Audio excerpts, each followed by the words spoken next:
പ്രിയ കൂട്ടുകാർക്ക് കെമിസ്ട്രിയുടെ ഓൺലൈൻ ക്ലാസ്സിലേക്ക് സ്വാഗതം. കെമിസ്ട്രിയിലെ ആദ്യത്തെ ചാപ്റ്റർ ആയിട്ടുള്ള periodic table and electronic configuration അഥവാ പീരിയോഡിക് ടേബിളും ഇലക്ട്രോൺ വിന്യാസവും എന്ന് പറയുന്ന പാഠഭാഗമാണ് ഇന്ന് നമ്മൾ ഡിസ്കസ് ചെയ്യുന്നത്. അപ്പോൾ ഇതിനകത്ത് പ്രധാനമായിട്ട് വരുന്ന ടോപ്പിക്സുകൾ ബോർഡിൽ ഞാൻ എഴുതി വെച്ചിട്ടുണ്ട്. ആദ്യമായി നമുക്ക് പഠിക്കാനുള്ളത് സബ്ഷെൽ ഇലക്ട്രോണിക് കോൺഫിഗറേഷൻ അഥവാ സബ്ഷെൽ ഇലക്ട്രോൺ വിന്യാസത്തെ പറ്റിയാണ്. അത് കഴിഞ്ഞാൽ എസ് ബ്ലോക്കിൽ നമുക്ക് കൃത്യമായി പഠിക്കാനുള്ളത് എസ് ബ്ലോക്കിൻ്റെ പ്രോപ്പർട്ടീസ്, സവിശേഷതകൾ പഠിക്കണം. അതുപോലെ തന്നെ എസ് ബ്ലോക്കിൻ്റെ ഗ്രൂപ്പ് ജി എന്ന് പറഞ്ഞാൽ ഇവിടെ ഷോർട്ടാക്കി എഴുതി വെച്ചതാണ്. ഗ്രൂപ്പ്, അതുപോലെ പീരിയഡ് കാണുന്ന വിധം പഠിക്കണം. അതുപോലെ വാലൻസി അഥവാ സംയോജകത കാണുന്ന വിധം പഠിക്കണം. ഇതുപോലെ തന്നെയാണ് പി ബ്ലോക്ക്. അടുത്ത ബ്ലോക്കായിട്ട് പി ബ്ലോക്ക് എന്ന് പറയുന്നൊരു ഗ്രൂപ്പ് ഓഫ് എലമെൻറ്റ്സ്, മൂലകങ്ങളെ ഗ്രൂപ്പുകളെ നമ്മൾ പഠിക്കും. അവിടെ നമ്മൾ properties, group, period, valency discuss ചെയ്യും. ഈ എസ് ബ്ലോക്കും പി ബ്ലോക്കും കഴിഞ്ഞ ഉടനെ നമ്മൾ ചെയ്യുന്ന അടുത്ത പരിപാടി എന്താണെന്ന് വെച്ചാൽ ഇതിൻ്റെ എസ് ബ്ലോക്കിൻ്റെയും പി ബ്ലോക്കിൻ്റെയും വാലൻസികൾ ഉപയോഗിച്ചിട്ടുള്ള ഒരു പ്രോബ്ലംസ് ഉണ്ട്, കുറച്ച് ക്വസ്റ്റ്യൻസ് ഉണ്ട്. Problems using valency. ഓക്കെ, സംയോജകത ഉപയോഗിച്ചുള്ള പ്രോബ്ലമാണ് ചെയ്യുക. അപ്പോൾ എസ് ബ്ലോക്ക് പഠിച്ച് പി ബ്ലോക്ക് കഴിഞ്ഞാൽ നമ്മൾ നേരെ വാലൻസി പ്രോബ്ലത്തിലേക്ക് പോകും. മൂന്നാമത്തെ കഴിഞ്ഞ് നാലാമത്തെ ടോപ്പിക് എന്ന് പറയുന്നത് ഡി ബ്ലോക്കാണ്. അവിടെയും നമ്മൾ പ്രോപ്പർട്ടീസ്, സവിശേഷത പഠിക്കാനുണ്ട്. ഗ്രൂപ്പ്, പീരിയഡ് കാണുന്ന വിധം പഠിക്കാനുണ്ട്. ഡി ബ്ലോക്കിന് സ്വന്തമായിട്ട് വാലൻസി പ്രോബ്ലംസ് അഥവാ വാലൻസി ഉപയോഗിച്ചിട്ടുള്ള, സംയോജകത ഉപയോഗിച്ചിട്ടുള്ള പ്രോബ്ലംസ് നമുക്ക് പഠിക്കാനുണ്ട്. ഏറ്റവും അവസാനം നമുക്ക് പഠിക്കാനുള്ളത് എഫ് ബ്ലോക്ക് മൂലകങ്ങളെ പറ്റിയാണ്, എഫ് ബ്ലോക്ക് എലമെൻസിനെ പറ്റിയാണ്. എഫ് ബ്ലോക്ക് എലമെൻസിൽ നമുക്ക് കൃത്യമായിട്ട് പഠിക്കാനുള്ളത് എഫ് ബ്ലോക്ക് മൂലകങ്ങളുടെ സവിശേഷതകളാണ്, പ്രോപ്പർട്ടീസ്. ഓക്കെ, അപ്പോൾ ഇത്രയുമാണ് നമ്മൾ ഈ ചാപ്റ്ററിൻ്റെ വളരെ ഷോർട്ടായിട്ടുള്ളൊരു ഔട്ട്ലൈനാണ് ഇപ്പോൾ പറഞ്ഞത്. ഇത്രയുമാണ് നമുക്ക് ഈ ചാപ്റ്ററിൽ പ്രധാനമായിട്ടും പഠിക്കാനുള്ളത്. അപ്പോൾ നമുക്ക് ഓരോ ടോപ്പിക് വൈസ് നമുക്ക് പോയി നോക്കാം. ഇന്ന് ഞാൻ ഈ ഷോർട്ട് വീഡിയോയിൽ നിങ്ങൾക്ക് ഞാൻ എക്സ്പ്ലെയിൻ ചെയ്യുന്നത് നമ്മൾ ആദ്യത്തെ ടോപ്പിക്കായിട്ടുള്ള സബ്ഷെൽ ഇലക്ട്രോണിക് കോൺഫിഗറേഷൻ അഥവാ സബ്ഷെൽ ഇലക്ട്രോൺ വിന്യാസമാണ്. അപ്പോൾ ഈ ഒരു ടോപ്പിക്കിലെ കുറച്ച് ഭാഗങ്ങളാണ് ഇന്ന് എടുക്കുക. ഓക്കെ, അപ്പോൾ നമുക്ക് ഏതൊക്കെയാണ് ടോപ്പിക്സുകൾ എന്നുള്ളത്, ഏതൊക്കെയാണ് പഠിക്കാനുള്ളത് എന്നുള്ളത് നോക്കാം. നമ്മുടെ ആദ്യത്തെ ടോപ്പിക്കായിട്ടുള്ള സബ്ഷെൽ ഇലക്ട്രോണിക് കോൺഫിഗറേഷൻ അഥവാ സബ്ഷെൽ ഇലക്ട്രോൺ വിന്യാസം, അത് പഠിക്കുന്നതിന് മുമ്പ് ഇതിൽ ബേസിക് ആയിട്ട് നമ്മൾ അറിഞ്ഞിരിക്കേണ്ട, നിങ്ങൾ പഠിച്ചിട്ടുള്ള മുൻവർഷ ക്ലാസ്സുകളിലൊക്കെ മനസ്സിലാക്കിയിട്ടുള്ള ചില കാര്യങ്ങൾ പറയാൻ ഉദ്ദേശിക്കുകയാണ്. സബ്ഷെൽ എന്താണ്? സബ്ഷെൽ എന്ന് പറയുന്നതിന് മുൻപ് എന്താണ് ഷെൽ എന്നുള്ളത് നമുക്ക് എക്സ്പ്ലെയിൻ ചെയ്യണം. നിങ്ങൾ കേട്ടിട്ടുണ്ടാകും ഷെൽ എന്ന് പറയുന്നത്, ഒരുപാട് പേരുകൾ നമ്മൾ പഠിച്ചിട്ടുണ്ടാകും.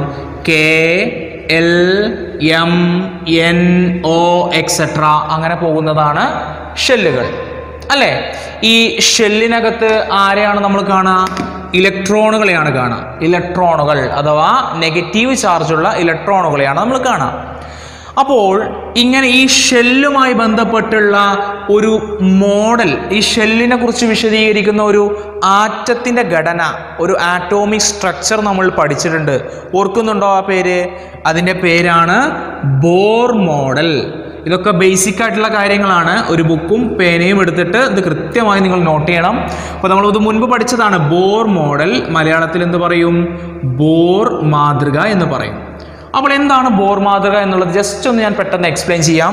ശ്രദ്ധിക്കുക, ഒരു പീരിയഡ് ടേബിളിലുള്ള ഏതൊരു മൂലകം, ഏതൊരു ആറ്റം എടുത്തു കഴിഞ്ഞാലും എല്ലാ ആറ്റങ്ങൾക്കും ഒരു പ്രത്യേക ഘടന അല്ലെ, ഒരേപോലത്തെ ഘടനയാണ് ഉള്ളത്. ഓക്കെ, അപ്പോൾ എന്താണ് ആ ഘടന? നോക്കൂ, ഏറ്റവും സെൻറ്ററിൽ അഥവാ ഏറ്റവും കേന്ദ്രത്തിൽ ന്യൂക്ലിയസ് ഉണ്ട്. നമുക്ക് ബോർ മാതൃകയുമായി ബന്ധപ്പെട്ട് 3 പോയിന്റ്സ് ആണ് പഠിക്കാനുള്ളത്. ആ 3 പോയിന്റ്സും നിങ്ങൾ നോട്ടിൽ കൃത്യമായി നോട്ട് ചെയ്ത് വെക്കണം. ഫസ്റ്റ് പോയിന്റ് എന്ന് പറയുന്നത്, മലയാളം മീഡിയം കുട്ടികൾ ശ്രദ്ധിക്കുക, ഏറ്റവും കേന്ദ്രത്തിൽ ന്യൂക്ലിയസ് ഉണ്ട്. ഇംഗ്ലീഷ് മീഡിയം കുട്ടികളാണെങ്കിൽ എങ്ങനെ പറയും? At centre there is nucleus. First point.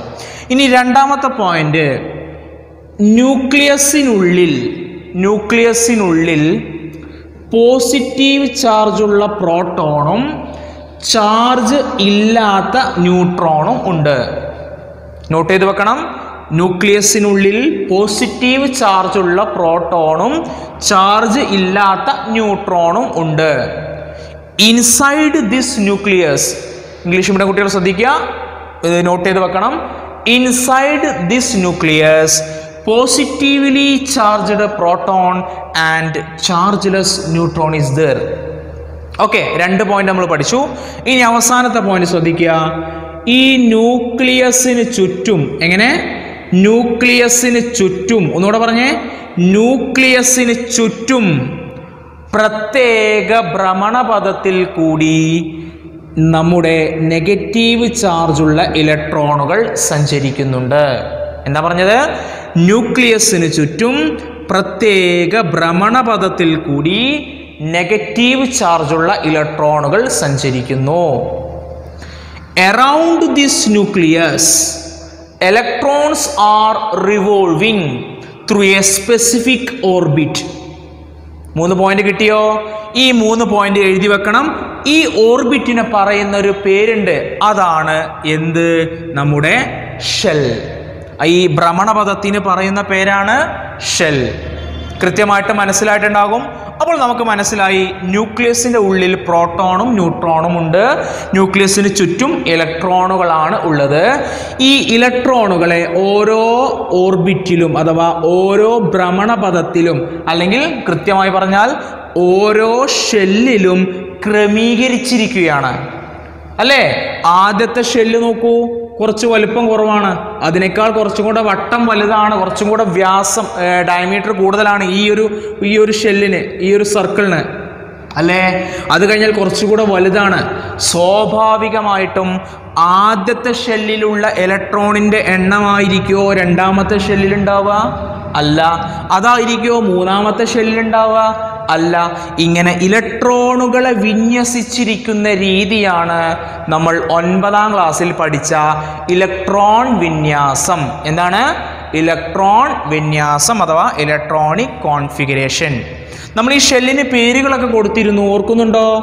ആദ്യത്തെ ഷെല്ലിന് നമ്മൾ കെ എന്നാണ് പറയുന്നത്, രണ്ടാമത്തെ ഷെല്ലിന് എന്താ പറയുന്നത്? എൽ എന്നാണ് പറയുന്നത്, മൂന്നാമത്തെ ഷെല്ലിന് എന്താ പറയുന്നത്? എം. ഞാനിവിടെ 3 ഷെല്ലേ വരച്ചിട്ടുള്ളൂ. ഞാനിനി ഒരു ഷെല്ല് കൂടെ വരയ്ക്കുകയാണെങ്കിൽ ആ ഷെല്ലിന് എന്ത് പേര് കൊടുക്കും? എൻ എന്ന് പേര് കൊടുക്കും. ഓക്കെ അല്ലേ? എത്ര ഷെല്ലുണ്ട്? ഇവിടെ 4 ഷെല്ലുണ്ട്. ശരിക്കും എത്ര ഷെല്ലുണ്ടെന്ന് അറിയോ?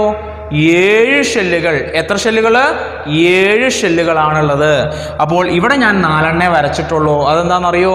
നിങ്ങൾക്ക് 4 കുറിച്ചേ പഠിക്കാനുള്ളൂ, അതുകൊണ്ടാണ്.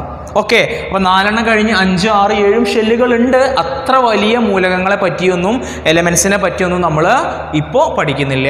ഓക്കെ, 9ാം ക്ലാസ്സിലും ഇവിടെ 9ാം ക്ലാസ്സിലും നമ്മൾ ഇവിടെ വരെ തന്നെയാണ് പഠിച്ചിട്ടുണ്ടാവുക. അപ്പോൾ ഇത് വ്യക്തമായി മനസ്സിലായി എന്ന് വിചാരിക്കുന്നു. ഇനി കെ എന്ന് പറയുന്ന ഷെല്ലിൽ, കെ എന്ന് പറയുന്ന ആദ്യത്തെ ഷെല്ലിൽ 2 ഇലക്ട്രോണുകളാണ് ഉള്ളത്. എൽ എത്ര എണ്ണമുണ്ട്? 8. എമ്മിലോ 18, എന്നിലോ 32, എക്സെട്ര എക്സെട്ര, അങ്ങനെ താഴേക്ക് പോകും. നമ്മളൊരു 2n² എന്ന് പറയുന്ന ഒരു ഇക്വേഷൻ, സമവാക്യം ഉപയോഗിച്ചിട്ടാണ് ഈ ഒരു ഇത് നമ്മൾ കണ്ടെത്തിയത്, നമ്മളിത് മനസ്സിലാക്കിയത്, അല്ലേ? ഇതൊക്കെ കഴിഞ്ഞ വർഷം നമ്മൾ പഠിച്ചതാണ്. അപ്പോൾ നോക്കൂ, ഇങ്ങനെ ഇലക്ട്രോണുകളെ വിന്യസിച്ചിരിക്കുന്ന രീതിയാണ് ഇലക്ട്രോൺ വിന്യാസം. The arrangements of electrons in the shell is called electronic configuration. എന്നിട്ട് നമ്മൾ എക്സാമ്പിളും പഠിച്ചിരുന്നു കഴിഞ്ഞ വർഷം, ഓർക്കുന്നുണ്ടോ? ഞാനിവിടെ ഒരു എക്സാമ്പിൾ എഴുതാം. സോഡിയം ആറ്റോമിക നമ്പർ 11, ആദ്യത്തെ ഷെല്ലിൽ 2, അടുത്തത് 8, ഇപ്പം എത്ര എണ്ണമായി? 10 കഴിഞ്ഞു, ഇല്ലേ? 10 കഴിഞ്ഞു. ഇനി ഒരെണ്ണല്ലേ ബാക്കിയുള്ളൂ. മൂന്നാമത്തെ ഷെല്ലില് 1, 2, 8, 1. അതുപോലെ വേറൊന്ന് എഴുതുകയാണെങ്കിൽ പൊട്ടാസ്യം ആറ്റോമിക നമ്പർ 19, 2, 8, 1. ഒന്ന് കൂട്ടി നോക്കൂ, 19 തന്നെ കിട്ടും. ഇപ്പോൾ ഇവിടെ ഇത് എഴുതിയത് കൊണ്ട് നിങ്ങൾക്ക് സ്വാഭാവികമായിട്ടും വരാൻ പോകുന്ന ഒരു കൺഫ്യൂഷൻ ഉണ്ട്.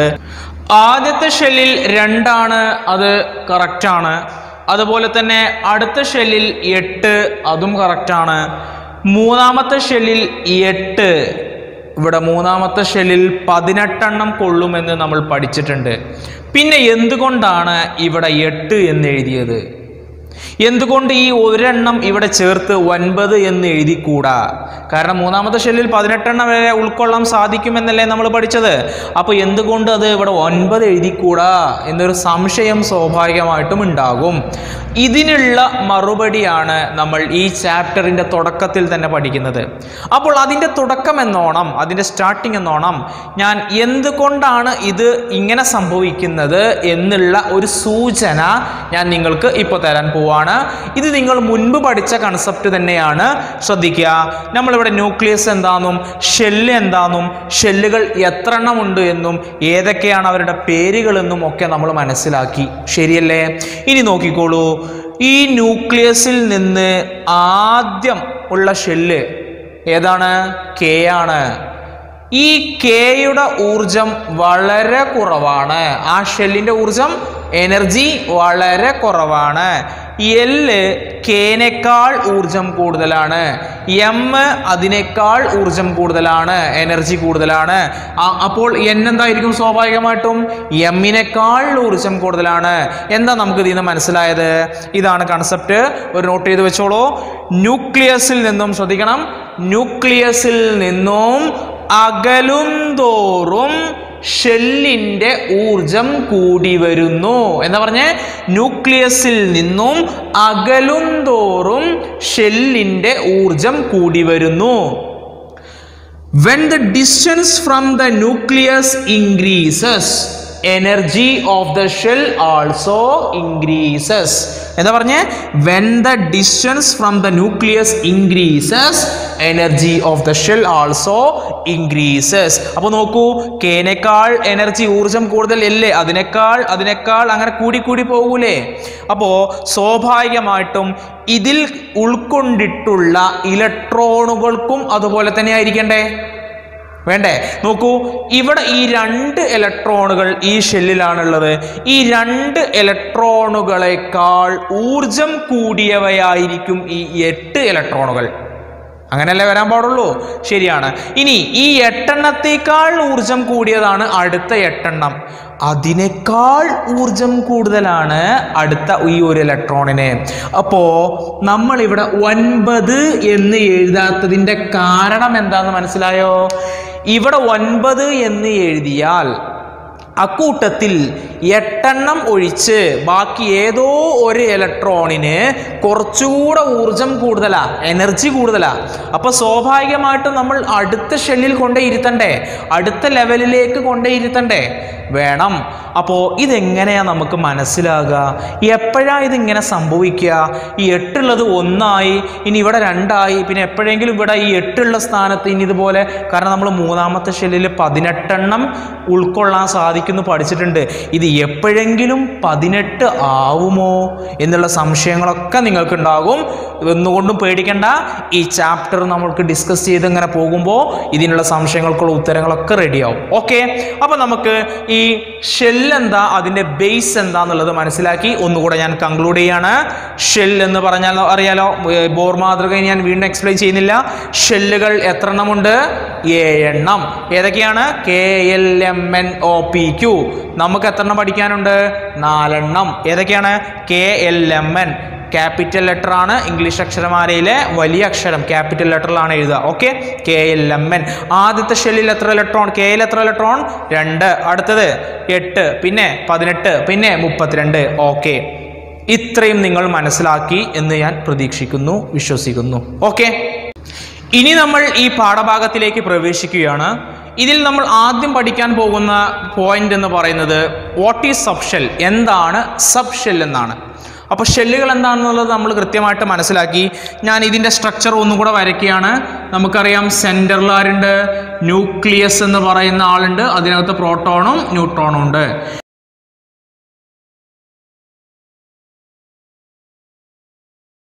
ഇവിടെ ആദ്യത്തെ ഷെല്ല് എന്ന് പറയുന്നത് കെ അല്ലെ.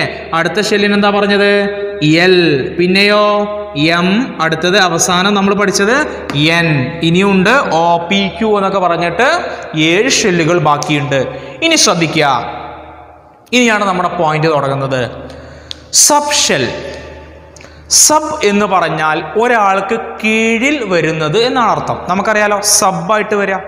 താഴെ വരുന്നത് എന്നുള്ള അർത്ഥം. അപ്പോൾ സബ് ഷെൽ എന്ന് പറഞ്ഞാൽ എന്തായിരിക്കും? സ്വാഭാവികമായിട്ടും ഷെല്ലിന് താഴെ വരുന്ന ഷെൽ അല്ലേ? അങ്ങനെ തന്നെയല്ലേ പറയാ? അപ്പോൾ എന്താണ് സബ് ഷെല്ലിന്റെ ഡെഫിനിഷൻ, നിർവചനം?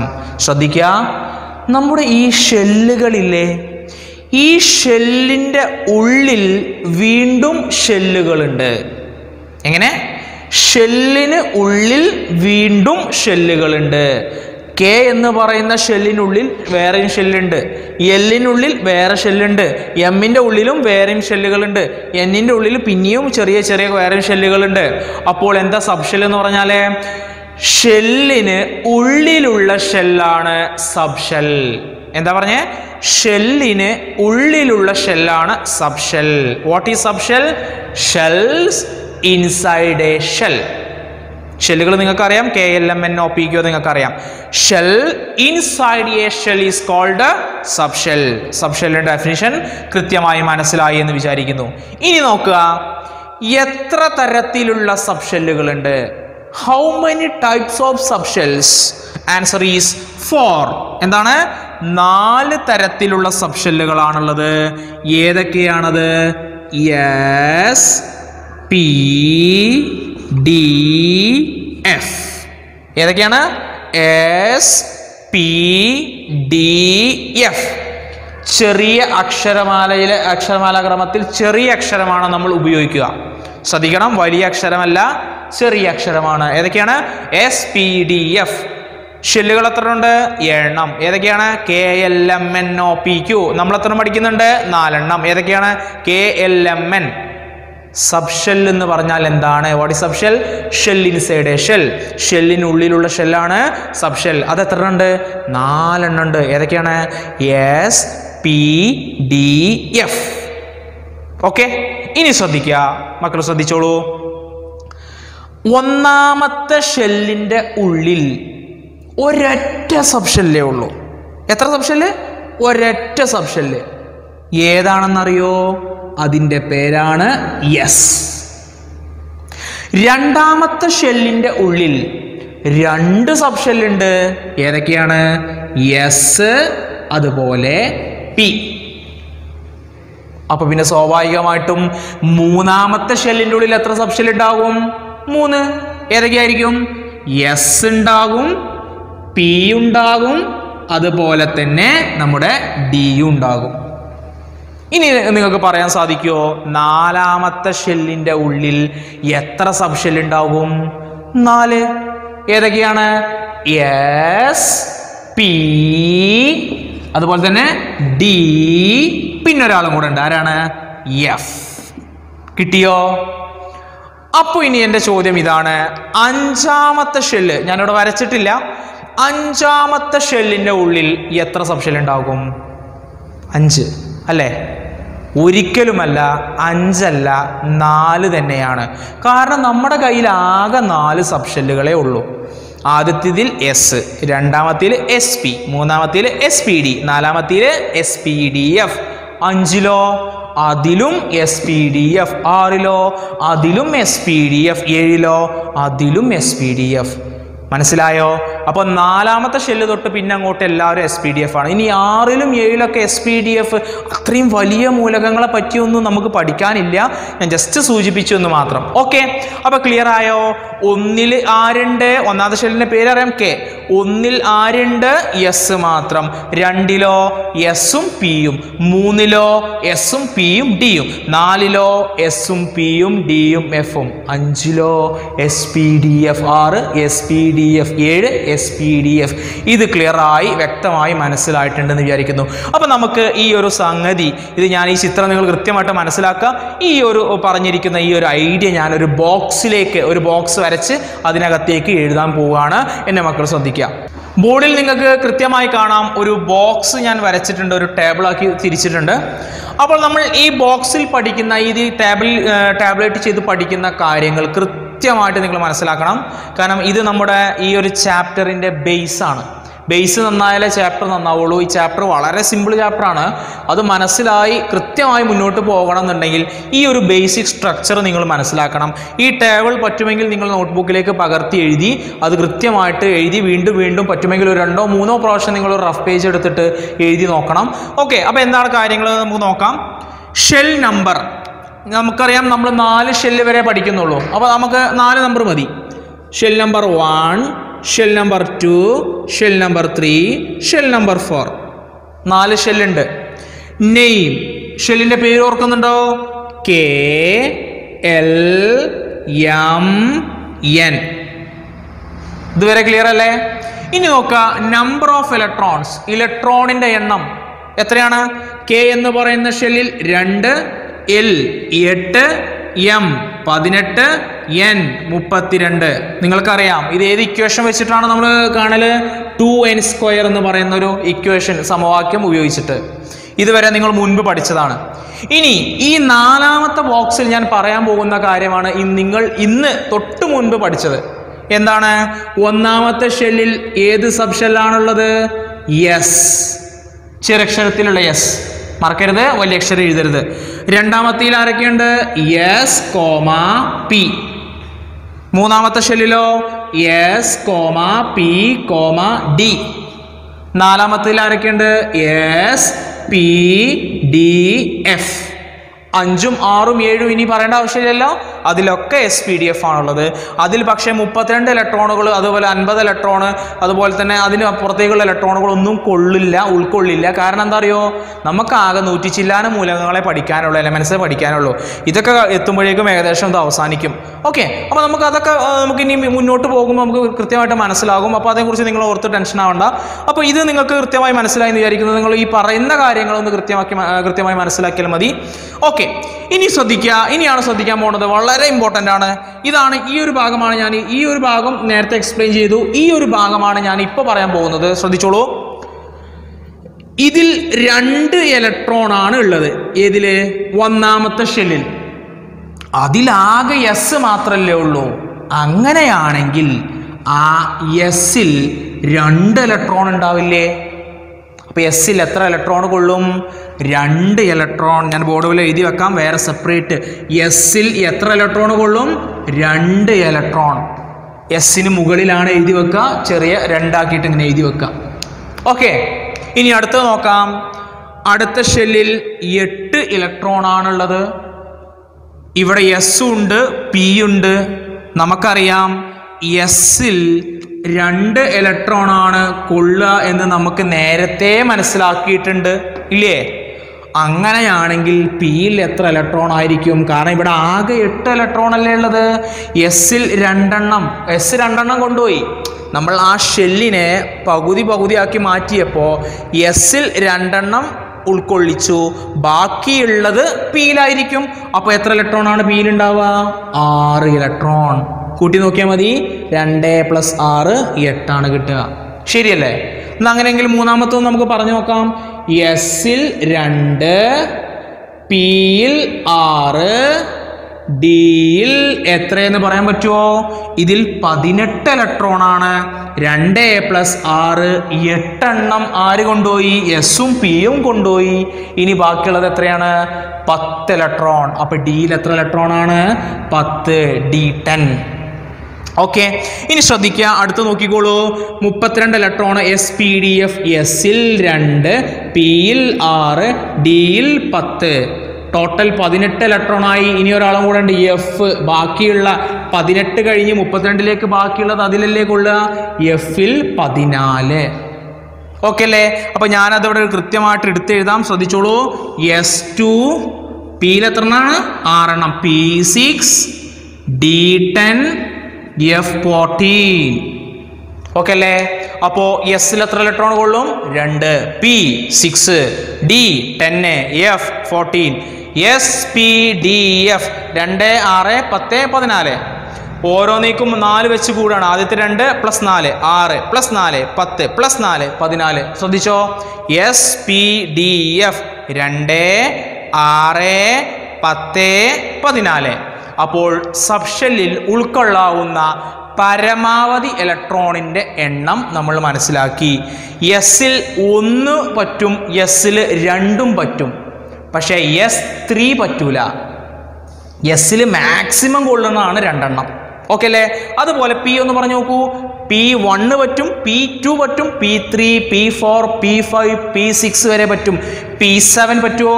ഇല്ല. P8 പറ്റുമോ? ഒരിക്കലും ഇല്ല. പിന്നെ അങ്ങോട്ടുള്ളത് പറ്റില്ല. ഇനി നോക്കൂ D അതുപോലെ പറഞ്ഞു നോക്കൂ. D1, D2, D3, D4, D5, D6, D7, D8, D9, D10 വരെ പറ്റും. D11 മുതൽ പിന്നെ പറ്റില്ല. ഓക്കെ അല്ലേ? അതുപോലെ F ആണെങ്കിലോ F1, F2, F3, F4, F5, F6, F7 അങ്ങനെ F14 വരെ പറ്റും. F15 മുതൽ അതിൻ്റെ അങ്ങോട്ട് പറ്റില്ല. അപ്പോൾ ഓരോന്നിലും ഉൾക്കൊള്ളുന്ന ഇലക്ട്രോണിൻ്റെ എണ്ണം, ഏതിൽ സബ്ഷെല്ലിൽ ഉൾക്കൊള്ളുന്ന ഇലക്ട്രോണിൻ്റെ എണ്ണം നമ്മൾ കൃത്യമായി മനസ്സിലാക്കി. വീണ്ടും റിപ്പീറ്റ് ചെയ്യുന്നു. ഷെല്ലുകൾ 7 എണ്ണം. ഏതൊക്കെയാണ്? KLMN, OPQ. നമുക്ക് പഠിക്കാനുള്ളത് 4 എണ്ണം. ഏതൊക്കെയാണ്?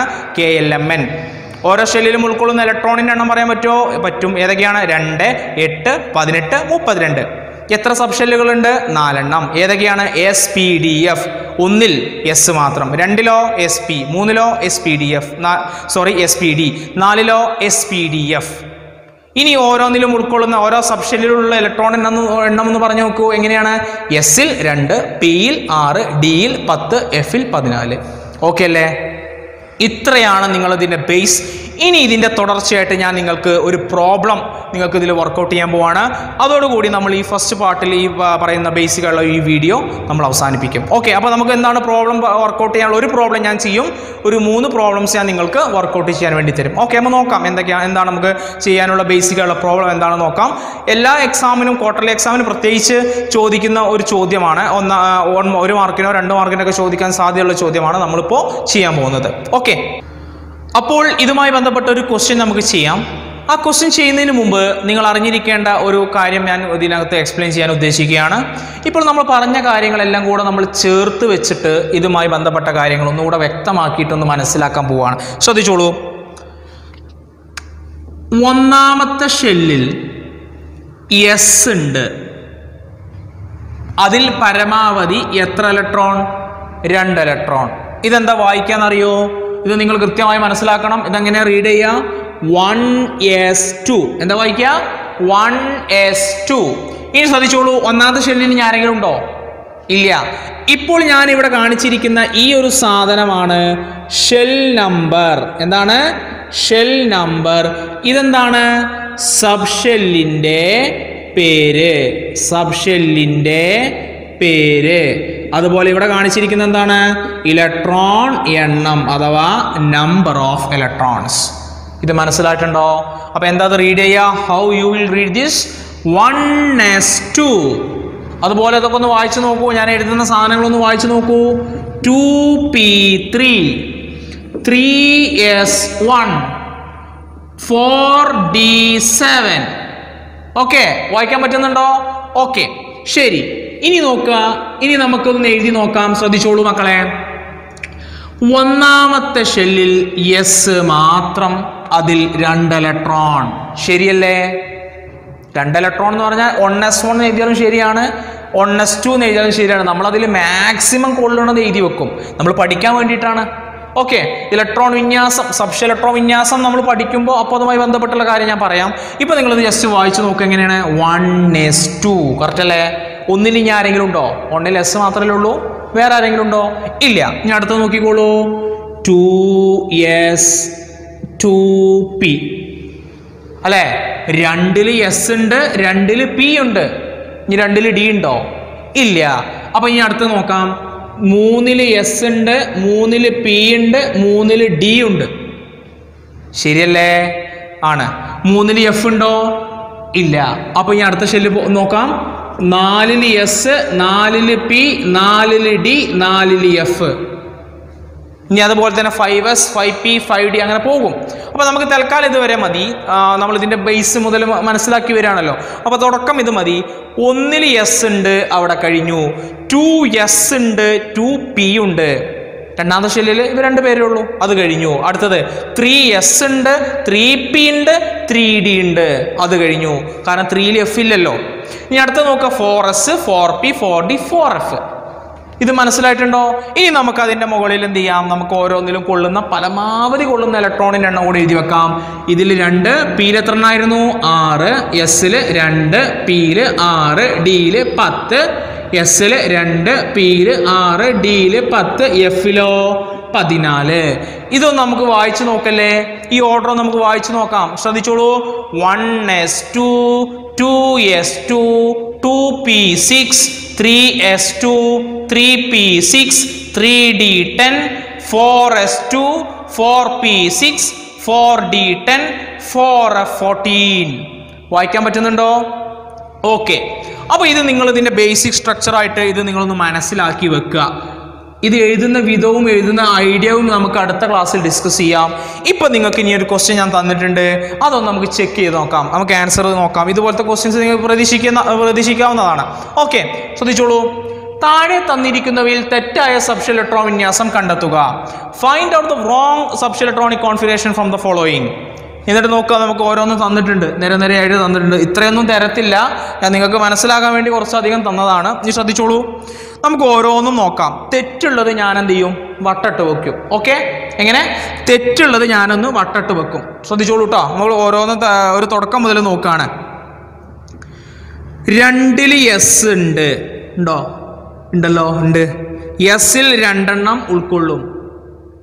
ശരിയാണ്, എസിൽ 2 എണ്ണം വരെ പോകുമല്ലോ. അപ്പോൾ ഇത് ശരിയാണ്. അപ്പോൾ അതിന് തൊടണ്ട. ഇനി അടുത്ത് നോക്കിക്കോളൂ.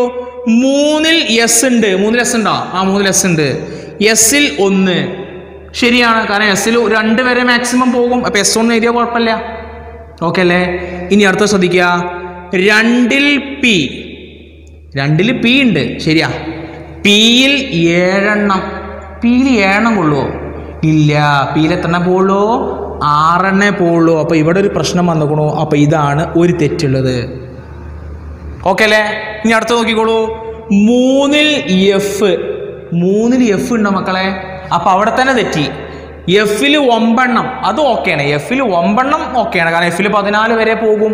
പക്ഷെ F9 കുഴപ്പമില്ല, ശരിയാണ്. പക്ഷെ 3ൽ എഫ് ഇല്ലല്ലോ. അപ്പോൾ ഇവിടെയോ ഒന്നുകൂടെ പറയാം, ശ്രദ്ധിച്ചോളൂ. ഇവിടെ ഈ ഷെല്ലിൻ്റെ നമ്പർ ഉള്ള ഭാഗത്തോ അല്ലെങ്കിൽ ഈ സബ് ഷെല്ലിലുള്ള ഇലക്ട്രോണിൻ്റെ ഭാഗത്തോ തെറ്റിയാൽ, രണ്ടും തെറ്റണമെന്നില്ല, ഏതെങ്കിലും ഒരെണ്ണം തെറ്റിയാൽ തന്നെ എന്തായി? ഈ ഒരു സബ് ഷെല്ലിൻ്റെ ആ ഒരു ഇത് തെറ്റാണെന്ന് അർത്ഥം. ഓക്കെ, ശ്രദ്ധിച്ചോളൂ. 3ൽ എഫ് ഇല്ല. എഫിൽ 9, പക്ഷേ 3ൽ എഫ് ഇല്ല. അപ്പോൾ ഇത് തെറ്റാണ്. വട്ടട്ട് വെച്ചു. തെറ്റുള്ളത് ഞാൻ വട്ടട്ട് വെക്കുന്ന നേരത്തെ പറഞ്ഞിരുന്നു. ഇനി ശ്രദ്ധിച്ചോളൂ. 4ൽ ഡി. 4ൽ ഡി ഉണ്ടോ? ഉണ്ടല്ലോ, 4 ഡി ഉണ്ട്. ഡിയിൽ 10 എണ്ണം ശരിയാണ്. ഡിയിൽ 10 എണ്ണം വരെ പോകാം, അതുകൊണ്ട് കുഴപ്പമില്ല. 2ൽ ഡി. 2D 2D7. 2ൽ ഡി. 2ൽ ഡി. 2ൽ ഡി ഇല്ലല്ലോ. അപ്പം അവിടെ തന്നെ തെറ്റി. ഡിയിൽ 7 എണ്ണം, അത് ഓക്കെയാണ്. പക്ഷേ ഇവിടെ 2ൽ ഡി ഇല്ലാത്തത് കൊണ്ട് ഏതെങ്കിലും, ഞാൻ പറഞ്ഞിരുന്നു, ഇതോ ഏതെങ്കിലും ഒരെണ്ണം തെറ്റായാൽ മതി. രണ്ടും തെറ്റാണെന്നില്ല. ഒരെണ്ണം തെറ്റിയാൽ തന്നെ ആ സാധനം തെറ്റിപ്പോയി. ഓക്കെ, ഇനി അടുത്ത് നോക്കിക്കോളൂ. 1F13. ഒരു സംശയം വേണ്ട, തെറ്റാണ്. എന്താ കാരണം? 1ൽ എഫ് ഉണ്ടോ മക്കളെ? 1ൽ ആകെ എസ് അല്ലേ ഉള്ളൂ. 1ൽ എഫ് ഇല്ല. എഫിൽ 13 ഉണ്ട് എന്ന് പറഞ്ഞിട്ട് വല്ല കാര്യമുണ്ടോ? എഫിൽ 14 എണ്ണൊക്കെ കൊള്ളും, പക്ഷേ എഫിൽ 13 എന്ന് പറഞ്ഞുകൊണ്ട് വല്ല കാര്യമുണ്ടോ? ഇല്ല. കാരണം എന്താ? 1 ഇവിടെ തെറ്റിപ്പോയി. ഓക്കെ അല്ലേ? വേറെ 1-2 എക്സാമ്പിൾ കൂടെ നമുക്ക് എഴുതി നോക്കാം. നിങ്ങളൊന്ന് പറയാൻ ശ്രമിച്ചു നോക്കുക. 3S7 ശരിയാണോ തെറ്റാണോ? 3ൽ എസ് ഉണ്ട്, അത് ശരിയാ. പക്ഷെ എസിൽ 7 ഉണ്ടോ? എസിൽ 7 എണ്ണം കൊള്ളൂല. എത്ര മാക്സിമം പോകുള്ളൂ? 2 എണ്ണേ പോകുള്ളൂ. അപ്പോൾ ഇത് തെറ്റല്ലേ? ഇത് തെറ്റാണ്. അപ്പോൾ നിങ്ങൾക്ക് മനസ്സിലായി എന്ന് വിചാരിക്കുന്നു. അപ്പോൾ ഇതുപോലത്തെ ക്വസ്റ്റ്യൻസ് നിങ്ങൾക്ക് പ്രതീക്ഷിക്കാവുന്നതാണ്.